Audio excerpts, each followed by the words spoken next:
ഇന്നത്തെ കുട്ടിത്താരായിരുന്നു വെച്ചാൽ പ്രതിസന്ധികളെയൊക്കെ നിശ്ചയദാർഢ്യം കൊണ്ട് മറികടന്ന് മുന്നേറുന്ന ഒരു കുട്ടിത്താരമാണ്. അംഗപരിമിതിയെ മറികടന്ന് ഈ മിടുക്കൻ പിയാനോ വാദനം സ്വായത്തമാക്കിയത് വേഗതയും താളവുമൊക്കെ ഒരുപോലെ പിയാനോയിൽ വരുത്തി അത്ഭുതം തീർക്കുകയായിരുന്നു. ആലപ്പുഴ സ്വദേശിയായ RVSM സ്കൂളിലെ 8ാം ക്ലാസ് വിദ്യാർത്ഥി യാസിനെ പരിചയപ്പെടാം.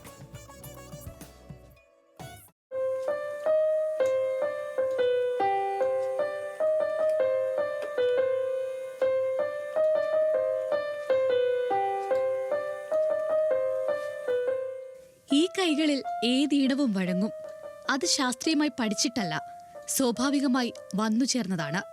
കറുപ്പും വെളുപ്പും നിറത്തിലുള്ള 88 കീകളിലൂടെ അതിവേഗത്തിൽ പായുന്ന യാസീൻ പിയാനോയിൽ തീർക്കുന്നത് ആരെയും അത്ഭുതപ്പെടുത്തുന്ന സംഗീതം.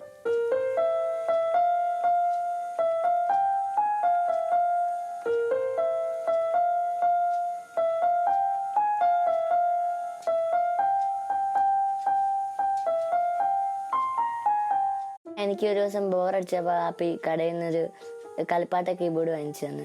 അങ്ങനെ TV-ക്കകത്തും യൂട്യൂബിനകത്തൊക്കെ കേൾക്കുന്ന പാട്ടൊക്കെ അനുസരിച്ച് ചുമ്മാ ഒന്ന് കുത്തി നോക്കി. അപ്പം സാമ്യം പോലെ തോന്നി. അങ്ങനെ വാപ്പി ഒരു ദിവസം നമ്മുടെ ദേശീയഗാനം കീബോർഡ് വായിക്കുന്നത് വീഡിയോ എടുത്ത് കാണിച്ചു തന്നു. അപ്പം അത് നോക്കി ഞാൻ 3.5 മണിക്കൂറിനുള്ളിൽ പഠിച്ച് കേൾപ്പിച്ച്.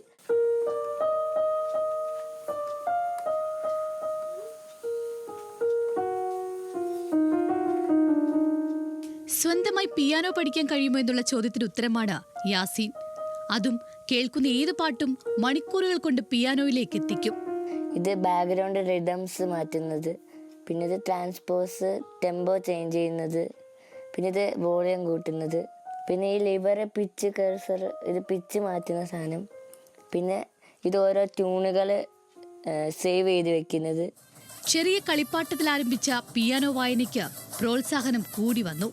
മുൻപ് പഠിച്ച സ്കൂളിലെ അധ്യാപകന്റെ വക പുതിയ പിയാനോ.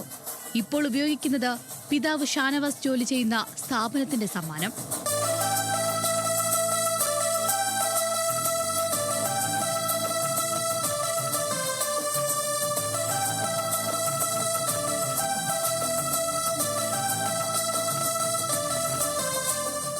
സംഗീതം ഇത്രയധികം ഇഷ്ടപ്പെടുന്ന യാസീന്റെ ആഗ്രഹം പക്ഷെ മറ്റൊന്നാണ്.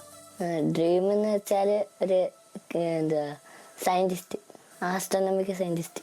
പിന്നെ അതിൻ്റെ കൂടെ കീബോർഡ് മെയിൻറ്റെയിൻ ചെയ്തു പോകണം. ഇപ്പോൾ വേദികളിൽ നിറഞ്ഞു നിൽക്കുകയാണ് ഈ കുട്ടിത്താരം. ഇതിനോടകം സിനിമാ മേഖലയിലെ പ്രമുഖർക്കൊപ്പം വേദി പങ്കിട്ട് കഴിഞ്ഞു യാസീൻ. RVSM ഹയർ സെക്കൻഡറി സ്കൂളിലെ 8ാം ക്ലാസ് വിദ്യാർത്ഥിയാണ് യാസീൻ.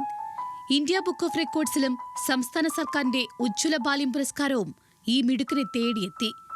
നേട്ടങ്ങൾ എണ്ണിപ്പറയുന്നതിലും ഒറ്റവാക്കിൽ കുട്ടിത്താരം എന്ന് വിശേഷിപ്പിച്ചാൽ മതിയാകും യാസീൻ എന്ന പ്രതിഭയെ. ന്യൂസ് മലയാളം, ആലപ്പുഴ.